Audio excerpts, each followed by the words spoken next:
Hello, my name is Michael Ramage. I am the director of the Center for Computer and Information Technology at Murray State University, and welcome to 10 at 10. 10 at 10 is brought to you through a partnership between Murray State University, the Technology Council of West Kentucky, Grow West, and KY Innovation, along with local partners Sprocket Innovation in Paducah and the Kentucky Innovation Station in Madisonville. This week, we're going to begin talking about broadband and security. And it's interesting that we're talking about this. Well, first of all, the reason we're talking about this is that it was suggested last week as a follow-up to our cybersecurity discussion on really small businesses. That a lot of these really small businesses are home users, are running businesses out of their homes, and they were interested in what can we do to help grow these businesses and help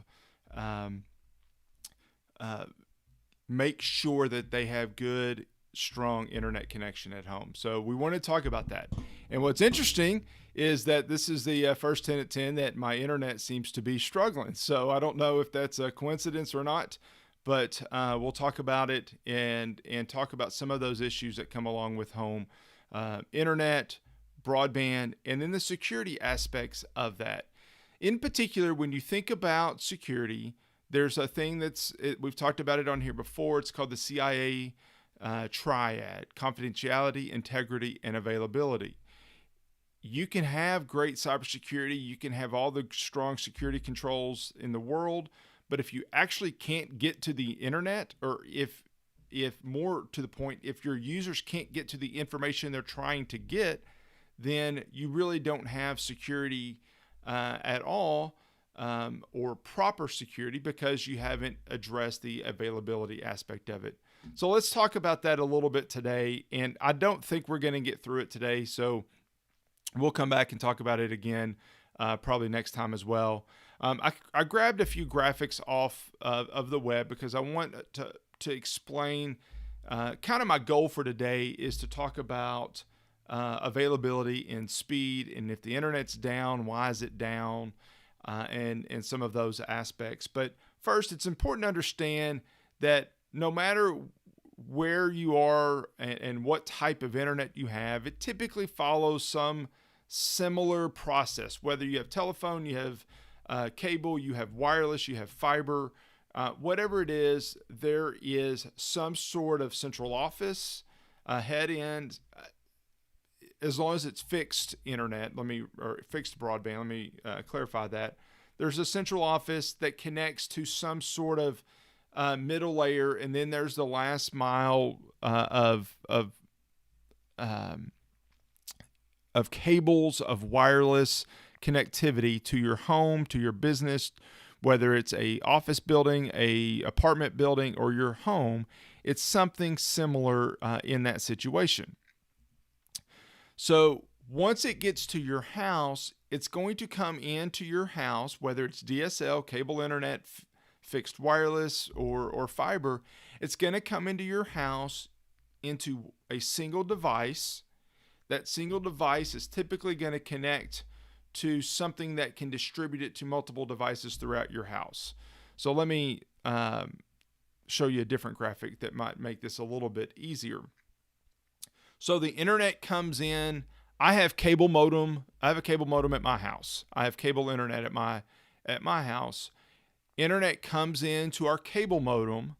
From that cable modem, we connect into a wireless router / switch. The back of ours looks something like what you see on the screen. What that is that, so first of all, the modem, the information that is on the wire outside of your house is typically not information that your computer could read. So there has to be a modem that takes that information and puts it into a format that our computers can understand. Typically, it converts it to Ethernet and uses TCP/IP for addressing and different things like that. That part gets complicated, and frankly, it's not relevant to our discussion today. But that's all done in that modem. Once it's in a TCP/IP Ethernet format, then we've got to figure out how do we get it to the people in our house, in our home. Typically, that is done through a device called a router, wireless router. Linksys is a popular one that's blue and black. If you have one of those, you probably recognize those colors. From that device, there's two different ways that you can connect your computer. You can connect it by plug it into the back of it in one of those usually 4 ports that are in the back of it. Or what's most often used is wireless internet. So we'll get into some of the securing the router and what you should think about as a home user, but that's typically how it works. Now, that modem, sometimes you can connect straight into a wired device. So you could, if you had Cat 5 cable or higher category, I guess, as well, run throughout your house, you could actually connect sometimes straight into the modem into that wired device. Not always, but sometimes you can. Typically, you connect into the wireless, and then you have some sort of coverage throughout your house. If your house, depending on what the walls are made of, and depending on the size of your house, and if it's 1-story versus 2-story, or if you have a basement, sometimes you might even need some extenders, and that's something that people use as well. But all of these pieces are what makes up your internet, and I want to show, and I want to spend a little bit of time, and maybe this is all that we get to today. A lot of times people are getting gigabit coverage. At our house we have, typically 600 to 800, maybe 900 meg download speed. We have really good speed.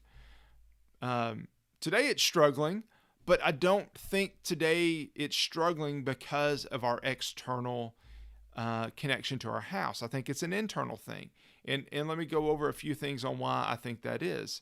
First of all, if you have a really, really old wireless router at your house, then you actually are probably using 802.11. Well, everybody's using 802.11 standard. If it's Wi-Fi, it's usually 802.11. But there's an A, a B, a G, an N, an AC, an AX. There's a ton of different standards. And our routers may only use certain standards. So if you have a really old router, you may have B or you may have A. Actually, B is a little bit slower than A.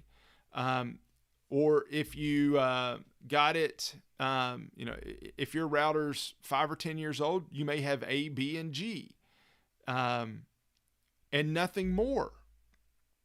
And that's important because if you have a router that's 10 years old, or maybe even a little bit older, then it probably only understands 802.11a, .11b, and .11g.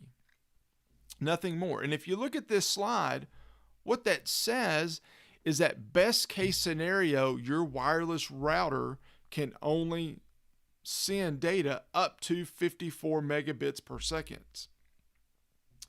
If you're paying for a gig and you're complaining that your provider's not doing what they say, well, maybe it's not your provider's fault. Maybe it's the fault of your router.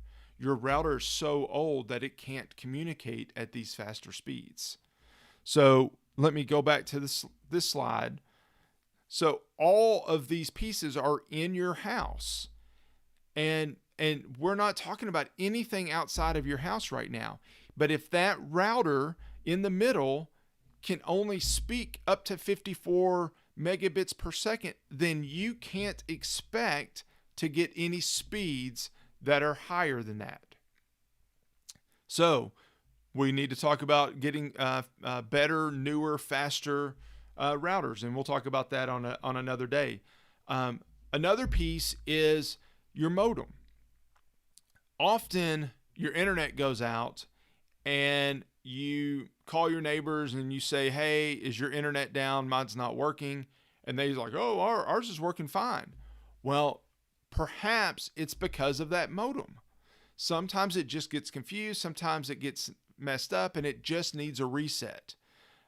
So unplug it for 10 seconds, plug it back in, let it reboot, reacquire its signal, reset itself up and establish its connection, and you're probably going to be back up and working. Now, if somebody cut a wire in your yard and it cut your cable, then or your telephone line, all right, that's a different story. But many times it is something as simple as restarting your router, restarting your modem more often than router, upgrading your router, and that will start to get those speeds that you need to see. We'll talk about some other things next time. We're out of time for today. Hopefully the internet latency, some of my internet issues this morning aren't messing you up too bad. If it is a problem, then I'll try to re-record this and post a video up so that you can get this, because this is a question that I got as a follow-up to our cybersecurity question last week talking about broadband, but it's also a question because I have some background in broadband that I get all the time.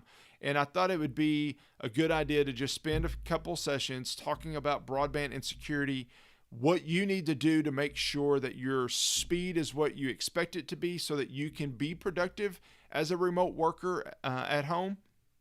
But also we'll get into some things that you can do to secure your home network as well. So I appreciate you joining today.